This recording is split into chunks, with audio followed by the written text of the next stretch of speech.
Hello sir जी बिना परीक्षा दे first आई कोई तब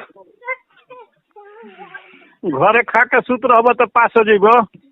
फर्स्ट आई के बाद हाँ फर्स्ट नहीं होगा एक्सीलेंट में आ जेब।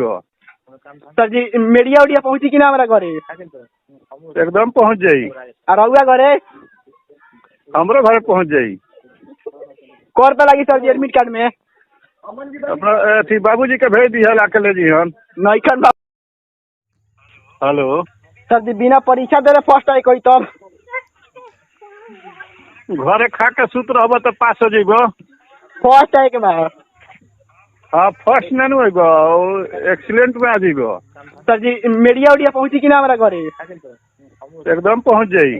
और रहुआ घरे हमरो घर पहुंच जाई।